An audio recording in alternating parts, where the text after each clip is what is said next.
check. You are now listening to the Legends Lingo podcast, brought to you by CouchGuySports.com. Here are your hosts, Al. Buddy, you were targeted 6 times, you caught 2 receptions, and did nothing else. Powder. Yes, sir. And Fiesta. He hasn't done jack. They've won 1 cup and they made a lot of playoff appearances, but he is a snake, oily snake. He's a crook. Enjoy the show.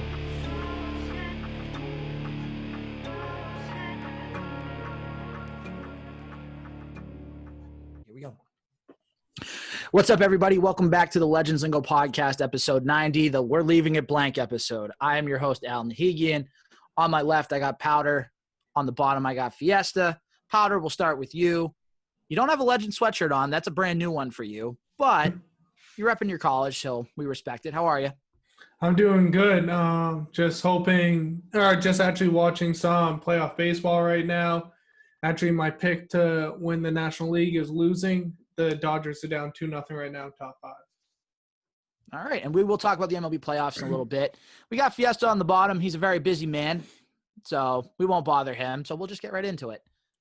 Kidding. Fee, how are you? Yeah, I'm a little busy. Kind of tired. Working a little bit. Been a busy day. Just been a busy day. So let's get into it. Yep. It's been some fire takes.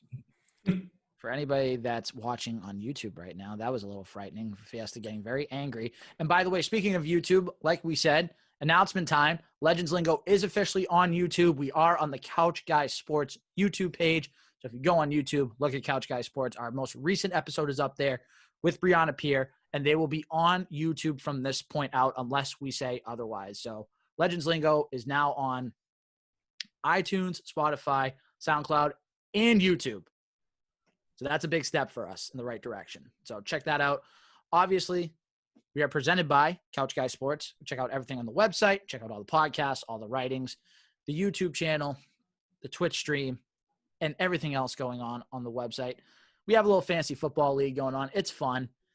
Mike Gilligan writes great blogs on that every week, so go check that out. And obviously, the store. Go check out the store, CouchGuySportsShop.com. Check it out. Buy yourself some joggers. Buy yourself a sweatshirt. Buy yourself a long or short sleeve. Especially since it's getting colder, buy a crew neck. Those crew necks are so comfy, by the way. I am so glad that I got one. So go check out everything there. But we're going to get started. A team that we haven't talked about in a while, Boston Red Sox. As Fiesta's banner, what year is that? Is that 04? Actually, I got 07, got 04 over there, and I got Pats. So, yeah, good times. Good times. It was fun winning World Series for a while, 4 of them in about a span of, 14 years. Powder with looks like a signed 04 World Series. So that's kind of cool. So, anyways, we're going to talk about the Boston Red Sox for a second, specifically their managerial position. Now, we know a lot of people want Alex Cora back. I think all 3 of us want Alex Cora back. But the thing that held some people back, and I'm not going to mention any names, but something that's held people back is how realistic can this be? Well, let's just say our old friend and former guest, Jerry Carabas, had a little tweety tweet on the tweeter machine come out with, let's count them up, 7 eyes wide open emojis. This is from the Chicago Sun-Times. Why are we talking about Chicago?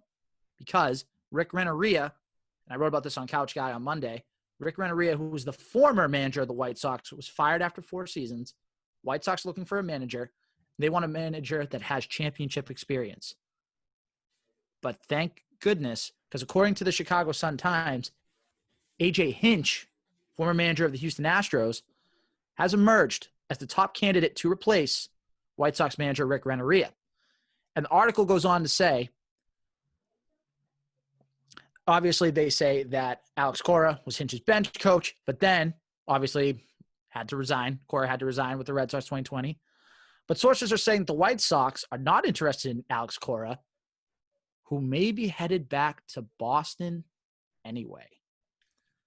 So I have 2 news items to kind of go off of that because Peter Gammons had a tweet. Hold that for a second. I'm excited about this. This is a big moment for the Red Sox. Don't screw this up. Well, it's going to correlate with. Don't overthink this. Bring Cora home. And let him please just manage this team. Let Alex Cora manage this team because we need it. We need it so bad. We need to be relevant again. And that's where I'm going to leave my take with it. I want to throw this over to these guys now and see what they think about Alex Cora. I do want to hear the tidbits, Fee. So why don't you give us the tidbits first? So Peter Gammons tweeted something similar out there around the same time Carabas, but nobody really paid attention to. So he said the fact that Alex Cora's close friend, Ramon Vasquez, was retained as a Red Sox coach seems to indicate that the Red Sox expect Cora will come back when the World Series ends, maybe as the bench coach. There's a rumor that Cora is managing is a winter ball coach, and Duran, the center fielder, somebody out, Jeter Downs are going to that team that Cora is involved with also. So that's just the tidbits right there. So let's just call it what it is. He's coming back. But I think it's becoming more and more of a realistic possibility that this guy comes back. And I mean, rightfully so. I mean, he led to the Red Sox to a World Series in 2018. 2019 was a little bit of a down year, but whatever. And all the stuff that happened, it was in Houston. So it's all good. The Red Sox stuff was like, it was so minuscule, it wasn't even funny compared to what happened in Houston. So I'll just add one thing and then I'll turn it over to Power. It also helps Bogarts, and also it probably keeps Bogarts here, to be completely honest, because he does opt out in a couple of years. That you bring back Cora, you probably keep him for the rest of his contract. Probably Devers too, long term. And it helps Devers long term, and also with JD coming back anyway. It looks bright. If they can spend some money, they'll be fine. So I'm excited. I'm actually I'm not excited, but I'm very intrigued. And I haven't been intrigued with the Red Sox. There hasn't been an intriguing off season for the Red Sox in a couple of years. So it's going to be interesting. Powder? Yes, I kind of saw what I was going to say. I was going to say you saw how good Devers got with Cora as manager. He had his breakout year in 2018 and especially 2019 had a huge year. And then JD, all the players who played under Cora with the Red Sox loved him. He was just such a good manager. I just can't see why the Red Sox wouldn't want to bring him back because he just brings so much to the table with the players, and he's multilingual. So, like some of the guys who speak Spanish or whatever, he can relate to them. And then the guys who speak English, he can relate to them because he can speak English very well. So it's he relates to everybody on the team very, very well. So I think it's just the best decision for the Red Sox to bring him back. So we're all in agreement. Alex Cora, come back. Yes. And he's coming back most likely. Yeah. Love it. Okay. For anybody that wants a little MLB playoff update, there are two ways you can do that. First of all, you can check out Powder's article on Couch Guy Sports. Go check that out. He wrote it last night. Very well-written article. And secondly, we'll tell you right now, the New York Yankees continue to be postseason losers, losing best-of-5 series in the ALDS to the Rays. Mike Brousseau, thank you. On behalf of all Yankee haters out there, thank you. Aroldis Chapman, thank you for being a bum. Thank you for once again ending your season with a home run given up against you. That is just poetic justice at its finest. And now the Rays are in the ALCS against those cheating Astros. The Rays are up 2-0 in the series. In the NLCS, just like Powder said, the Braves are up 1-0 in their series. Freddie Freeman is hitting a bunch of home runs now, which is just incredible. I'm sorry, Powder, that your pick's not working out for you right now, but at least you had a pick make it out of the DS, so that's okay. It's all good. And then, obviously, the Rays are up 2-0 in the series. So, it's looking pretty good. And it's going to be an exciting playoffs. As long as the Astros aren't in the World Series, that's all I care about. I have one quick take about the playoffs. And then go. I said this recording on the Chasers, and I'm going to say this now. And I'm on the Braves bandwagon for Oh, yeah. a lot. They might do what they did in the 90s. I'm going to say that right now. Oh yeah, they're I up mean, 3-0 now. in They're this up to, game. I mean, whatever happens in the series, but literally, their pitching is so damn good, and they don't even have Storka yet. They have Yeah. Fry's going to be good. Ian Anderson's going to be your number 3 starter, and he might be your best pitcher, but you're Oh, number yeah. 3. And that's kind of, I'm not going to say it's going to be, I'm not going to say they're going to be Glavine, Smoltz, and Maddox, but you can make that lower tier and the way they have all those position players, in the way that you kind of, I agree with you can agree with this with me. The Braves look like they're taking the torch from the Dodgers. Yeah, I agree. They look like they're unstoppable right now. So And I even like Kyle Wright, their number 4, he's a rookie too, like Anderson, and he's just as good. Like he's very close to Anderson. Listen, this Braves team is going to be fun for years to come. I said it last year, and I'm going to say it again this year. This Braves team, and they're finally hitting the potential. Oh, and yes. That guy's locked up long term. Mm-hmm. Yeah. Unlike a certain team that do that. Yeah, we don't mention that on this podcast. We don't want any more. Listen, you're going to be angry in about 5 minutes, so why don't you stop making yourself even more angry before we get into the actual angry Fiesta takes? Talking about, so whatever. Anyways, we're going to move on from baseball. We are going to move into hockey because Powder and I talked about this before the show, before Fiesta came on, because he was recording his other podcast, the Chase's podcast, him and Chris Jones. Go check it out. Two great gambling minds. And they're here to help you win money as long as it's legal in your state. So, anyways. Yeah, you should just fade us. Fade the Chasers. That's our new hashtag. Because we boy. Yeah. We're by small state. So fade us. We stink. All right. So, a lot went down with the Bruins this past weekend. Not all of it was great. Some of it stunk. They did make one signing that was interesting, and honestly, it was an expected signing for a lot of people from what I saw on social media. There hasn't been much done since, and put it this way, we know who the hockey guy is on this show. Powder, just tell us everything that's going on right now, please. Yeah, okay. For real though, Fiesta's our hockey guy. He follows this team inside and out, and this is going to be called Fiesta's vent session because I feel like he just needs to vent out a lot of feelings right now.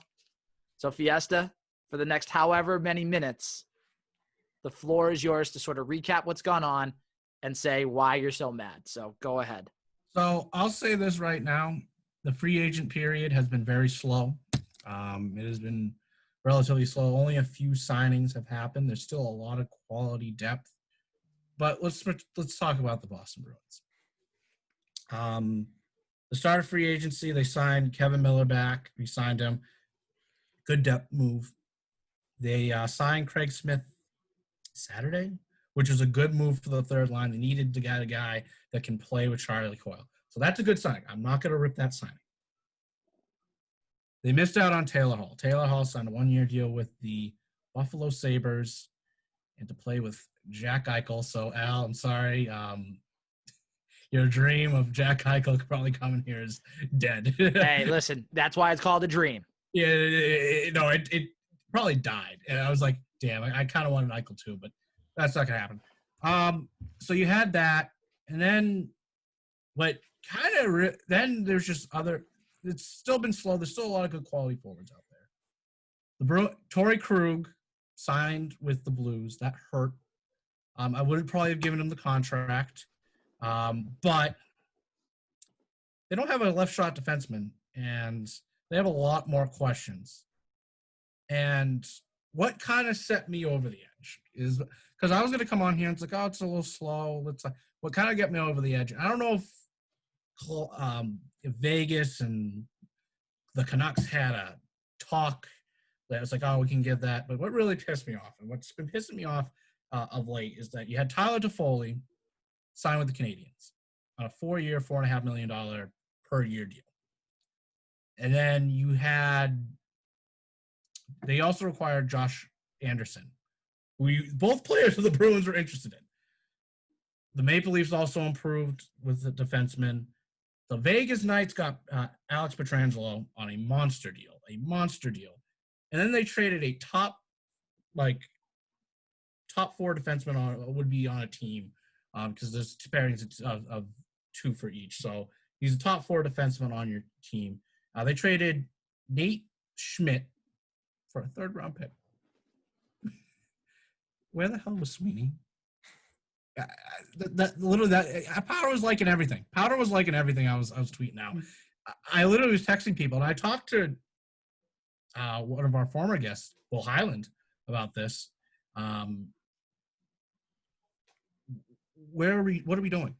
And it feels like, I'm going to say this, and I'm trying to be calm. It feels like they put all their eggs in the Hall basket, and they struck out bad, and they don't know what to do. You're not fun when you're calm. Get angry. I'm getting there. And then the Oliver Langton, the OLE stuff, I don't know what's going on. I saw something over the weekend. They might revisit it. You know what? And Felger was right about this. I'm going to say this right now. He said it yesterday, and he was right about this. And I hope they're wrong. I hope I'm wrong about this. The Bruins just like to be in rumors. They just like to be in rumors. It gets people interested, especially at this point in the year. There's no basketball. The Patriots are playing if they don't have COVID. The Red Sox suck. So it's like, oh, Bruins rumors. It feels like Don Sweeney's asleep at the wheel. Or it feels like Jeremy Jacobs told him, we're not going to spend any money. And then the news today about Pasta and Marchand being hurt and possibly missing a couple of weeks at the beginning of the season is not good news, folks. It is not good news. And all I can just say is I want to believe the rumors because before the show came on CSN, they're talking about how Mike Hoffman wants a 1-year deal for $6 million, and the Bruins are most interested. Are they going to sign him? Because they got Nashville, who missed out on Taylor Hall, and you got Columbus, who missed out on Taylor Hall. Is this just going to be another where they're just going to jerk us around? Because you look at I'll show you the lines right now. I'm going to tell you the lines because you're not going to have Marchand and Pasta to begin with. So opening night, if you don't do anything else, York, Bergeron, Cass, DeBrusque, Krejci, Smith, Ritchie, Coyle, Stud, Lindholm, Corrali, Wagner as your 4 lines. That's disgusting. That is actually a shame. And then you have Grzelcyk, McAvoy, and then what?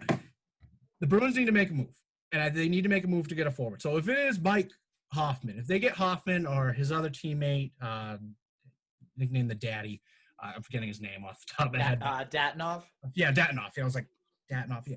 If they get either one of them, I'll be very happy. It feels like they want to lower the prices. It feels like the teams want to lower the prices a little bit on these contracts, which is fine.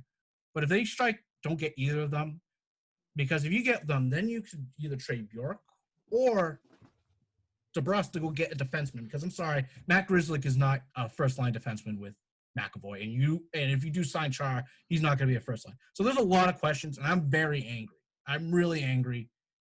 And I hope Don Sweeney's asleep at the wheel. I really do.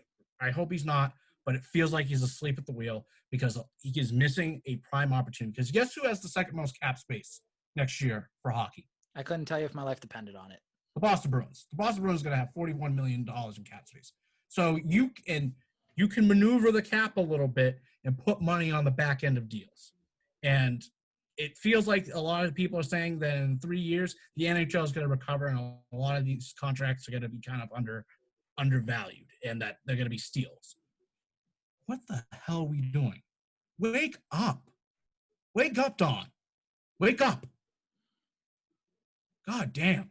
Because if we have to – there's a point right now. If you're going to waste Bergeron, Marchand's time, Krejci's time, Rath's time, trade him. Just trade him out. Just get up. Let's do the rebuild. Go in. You have the cap space for the next couple of years. And you have good cap situation right now. Go all in. I'm begging you. I'm begging you. But I don't know. All right. Fiesta, take a sip of water. That's the first thing we're going to tell you. Take a drink of water real quick because your throat sounded parched at the end. But I will say this. Fiesta, after having that rant that you just had, you may need to trim yourself up a little bit. That's all I'm going to tell you. And if you need to trim yourself up a little bit, we have just the product for you. Introducing the Weed Whacker, presented by our good friends, as we are sponsored by our good friends at Manscaped. Listen up, everybody. Today, we have a new Manscaped product alert.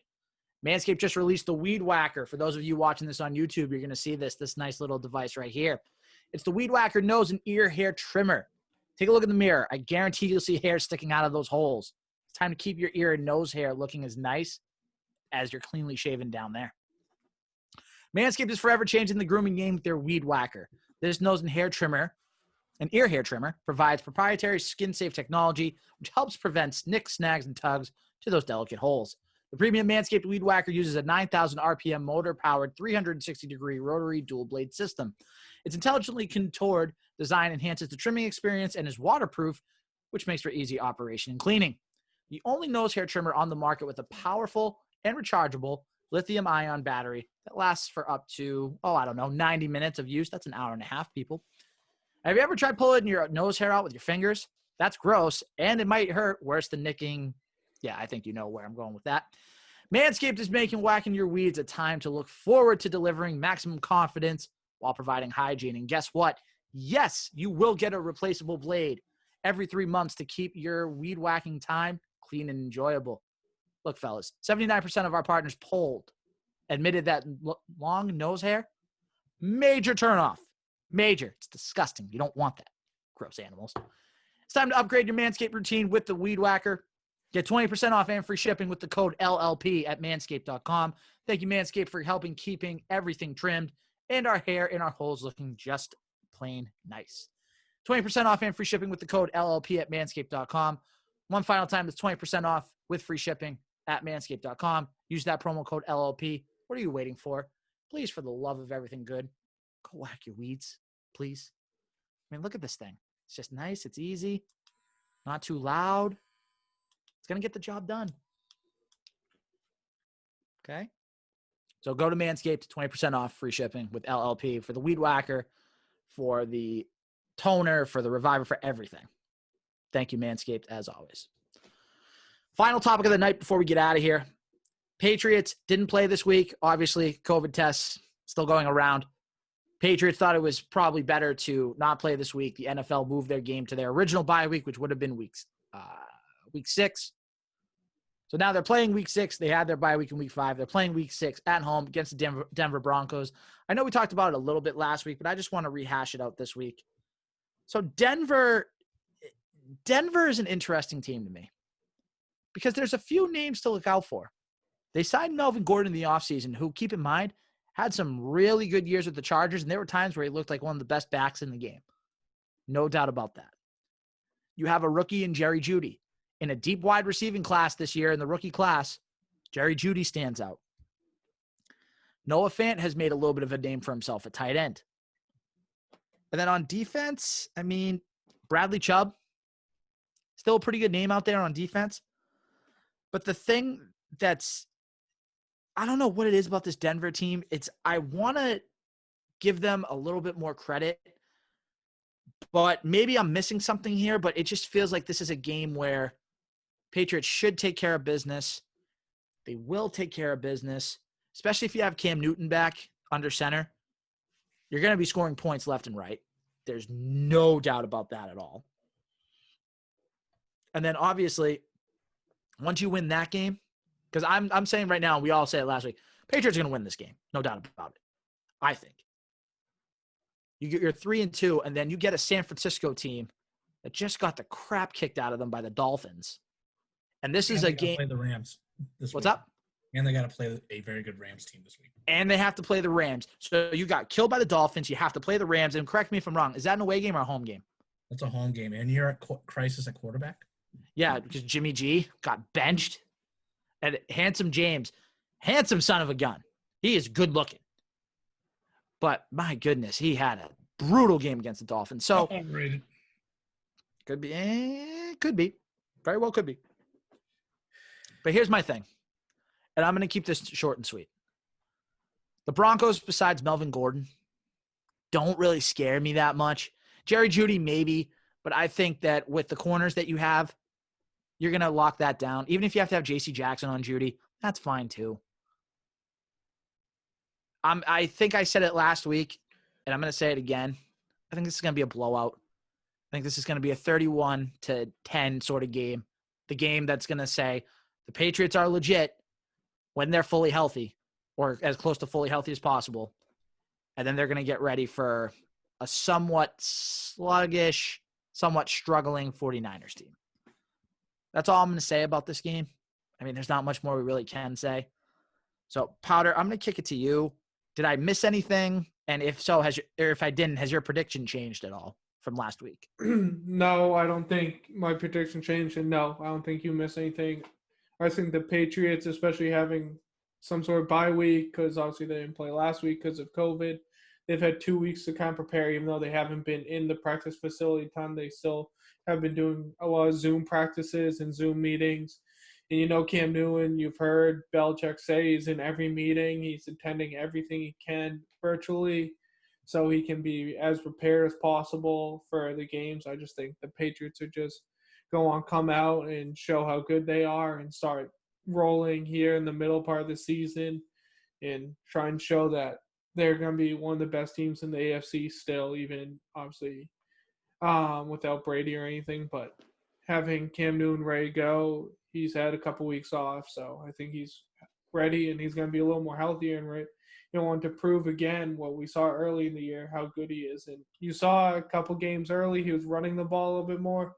In a couple games, he was passing the ball, so you don't know what you're going to see out of Cam when he comes back out. And I just think the Patriots are going to be scary coming out of this. Well, not only that, too, and then we'll kick it to Fee in a second. Not only that, you have to take care of business because your next 2 games are at home. And then guess who you got to play at 4-2? After that, you got to go to Buffalo to play Buffalo. And Buffalo's looking pretty good. Now, am I saying the Patriots can't beat Buffalo? No, obviously not. But it's a different era, different time. And we're going to see what happens. I think it's going to be a very competitive game when they play Buffalo. But that's down the line. We'll talk about that in a few weeks. Fee, Broncos, go. So Cam is playing this week. They're going to activate him technically because he is, per the NFL rules, it's been over 10 days. It'll be close to the same thing with Gilmore. He seems ready to go. Seems like also the Patriots are really pissed at everybody. They're pissed at the league. In these weird stories about Cam and Gilmore going out to dinner. Gilmore's wife tweeted something that's false. So it feels like we're going to get Pats against the world again, boys. Yep. At Cam Newton edition. I will say this.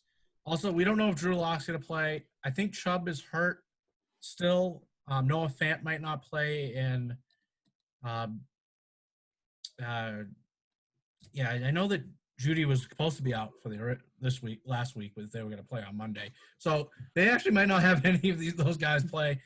It seems like Rippon might be the quarterback again. Still Pat's role. I think they're going to pick. I think Cam's pissed. And I'll say this: the Broncos tweeted out something when the Pats signed Cam, when Cam was in the Super Bowl, a strip sack. Cam's going to have 4 touchdowns on Sunday. He's going to. By the way, speaking of the Broncos, did you see what Melvin Gordon said the other day about the game getting canceled? No. Did you guys see that? I think it was somebody else. No, it was Melvin Gordon. I know for a fact it was Melvin Gordon. What? He basically said he was complaining how they practiced all week long and then they just don't play the game. Like that, dude, read the room. Like, it's not about the fact that you practice. It's about we're still in a nationwide pandemic and we're trying to have football games. Like, if you're going to complain about 1 week, dude, like I just said, read the room. Yeah, so I'll just close it this. Pats roll. I think at 35-10. Keep the same score. Then they're going to roll. Cam's going to be back. And they're just going to steamroll because the Patriots. And they might be going on a run. I'm telling you that right now. What I've heard things. They're not happy. It's that Pats against the world type mentality. I'm for it right now. So let's ride. And you know what happens when it's Pats against the world. Let's just say it's not good for the rest of the league. So I've seen the report that Belichick was like, I don't care if the league wants us to play. If we don't feel we're ready to play or we're healthy enough, I'm not risking my team's health, so I don't care about the league. Right, exactly. And that's how it should be. They should be looking out for the health of the players first. Like we've mentioned before, if you're going to extend the season, just extend it a few more weeks. I mean, people are still going to watch. The ratings are still going to be up. Yeah. You might as well. They should add a week, like 18, 19, just in case there's a huge outbreak. They can stop the league for 2 weeks and then just have a couple weeks that then pushes. I know, obviously, they have everything planned for a Super Bowl, but it's a global pandemic. Like you said, Al, they can push it back a couple weeks. I'm sure no one's going to really care and be like, oh, why'd they do that? Everybody's going to say it. We want to keep everybody healthy. This is a deadly disease. Yeah, a lot of younger people who are healthy and good shape aren't dying from it a ton, but there are people who are. Freddie Freeman, who's now 2 for 3 with 3 RBIs in the NLCS, but when he had it, he literally said he prayed to God that he was not going to die. He thought he was going to die, and he's a premier athlete. So there, it goes to show. No, you're dead on, Powder. I mean, this isn't going away, folks. Like, we still have to be responsible. We still have to do our part. And these athletes, obviously, they have access to more advanced, testing and whatnot, but we still have to do our part, and the league still has to do their part. So we're going to end it there. As always, Legends Lingo Podcast. Go rate and subscribe on iTunes. Go follow us on SoundCloud. Go follow us on Spotify. Like us and watch us on YouTube, because this is going up on the YouTube page. So obviously, be on the lookout for that. CouchGuySports.com, CouchGuySportsShop.com, Manscaped, 20% off and free shipping with the promo code LLP. If nothing else, Fiesta's at the bottom, yawning because he's tired just like I am. Powder's on the top left, ready to go get something to eat.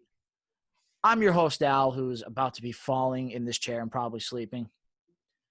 Thank you very much for listening. Thank you very much for watching of episode 90. And we will see you next week, either on YouTube or listening on a podcast for episode 91. Yes, sir.